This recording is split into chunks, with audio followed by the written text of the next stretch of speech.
As well for mentioning this very important dimension of measurement, and not everything that counts can be measured, unfortunately, and also of the impact that the volunteers have. Hopefully, as we have seen, the impact that your volunteers have is as big as the whole budget of ECHO.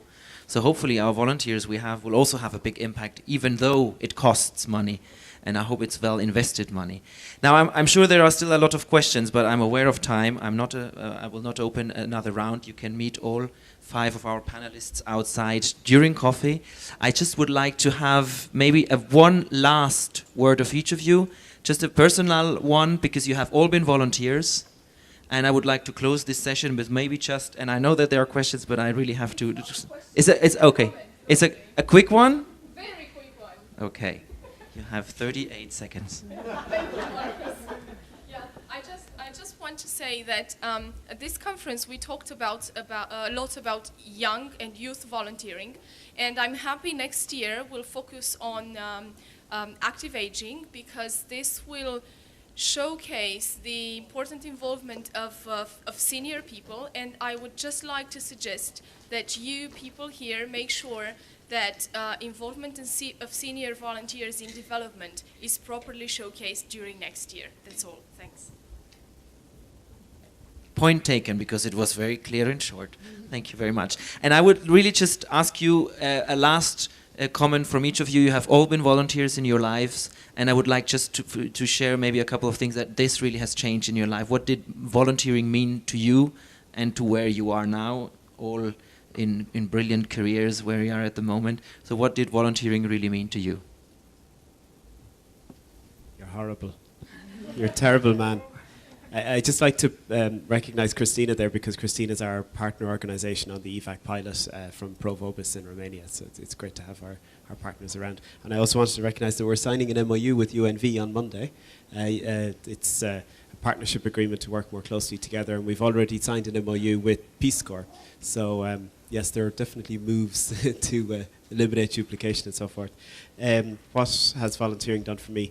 It took me out of the big bad world of the capitalist private sector, and I don't think I could ever go back, actually. I'd find it very hard. I only mentioned in the conference materials that I volunteered in Nicaragua, and this definitely determined the career I decided to follow. But before, I actually volunteered for many years as a scout leader. I was scout leader for a long time, and I also trained scout leaders, and it actually helped me very much in my future job and in private life as well, because I have a lot of friends. And I wanted to say that it was going to be a debate, but I felt that we all agreed, and there was something very common in all of our interventions, that volunteers are a kind of tip of an iceberg. Yeah? We only see the volunteer work, but the impact that they have is much larger, and not only for the communities with which they work, but also in the countries where they are based permanently. And it's for the European Year of Volunteering. I think this should be this is one of the legacies, that when we start to think what a volunteer is, who he or she is, and we analyze what it means for the people with whom they have contact, it's much larger than the work that the person does. Thank you. I started out as a volunteer with VSO as a science teacher in a very small rural school in Uganda, in a village with no water, no electricity. It was for me a life-changing experience, and I would not be sitting here today if I hadn't done that. Having said so, that was 20 years ago, and if I could go back now with the experience and the understanding that I have today, then probably I would do some things differently. That's one point I would like to make. Secondly, for me and for us, volunteering is very much about inclusion. It's about people from all walks of life, from all ages. Many of our volunteers are young or old. I think our oldest is 88 years that I've come across, and still very active volunteering.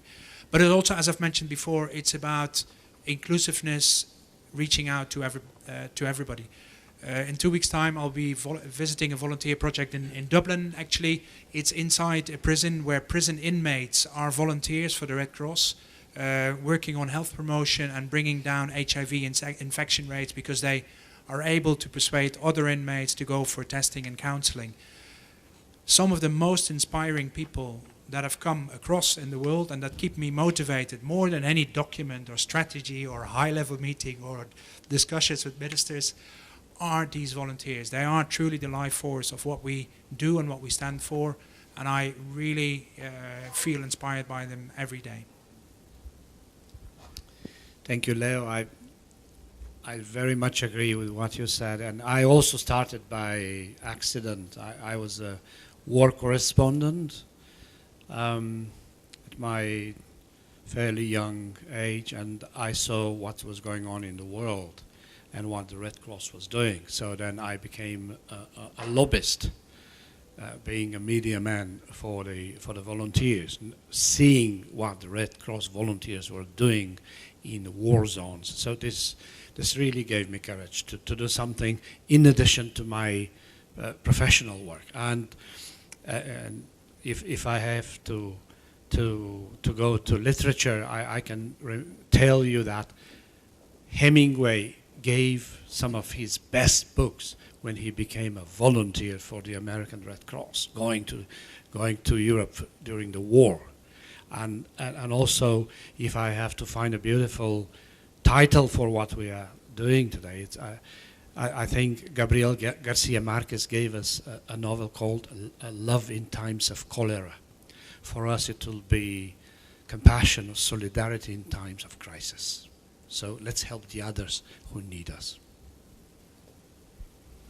Tough acts to follow. For me, just 2 quick points. Well, volunteers like Leon, I started with the Peace Corps, formal international volunteering, many years ago in a rural village in Liberia, and it radically changed my life. I mean, that is exactly why I'm sitting here today. What I see in it of others, like Leon, myself, and many people in this business, I think it helps immensely if you do it young and then you feed yourself into the EU or UN systems, the bureaucracies, because I do feel people who have been out there on international volunteer assignments in their youth turn out better later. That's kind of a modest thing to say, isn't it? But there's some truth in that, because I think it helps form a more positive attitude towards life, and that's very, very important in volunteerism. Lastly, for me, the thing that is most important for us, I think, over the next couple of days is the State of the World Volunteerism Report. You've seen it on web pages, and it's embargoed right now. It'll be out on Monday the 5th. But I would really urge everyone, when we're doing this globally, to take a good look at the report. Many of you contributed to it. But one legacy that's going to happen with EYV and International Year of Volunteer Plus 10, the 10th anniversary for that matter, is we have to continue. We have to continue these things. And to continue, you need resources. You need the recognition from our governments and member states, etc. And a document, a report like this helps immensely in that. And it's a great tool to get on, in public forums, public debates, television, and to keep the movement going. Thanks. Thank you very much. Thank you very much to all of you, also for the personal notes at the end. Thank you for all of you for bearing with us for 1 hour and 45 minutes. I would also like to thank the interpreters, although hopefully they have at least had a nice afternoon with or morning with our discussions. And I was also have a specific thanks to Max, who is actually our rapporteur for this session and who will perform later on in plenary. So thank you also very much for that. So off you go for the coffee, and hope we still have a nice rest of this conference. Thank you very much.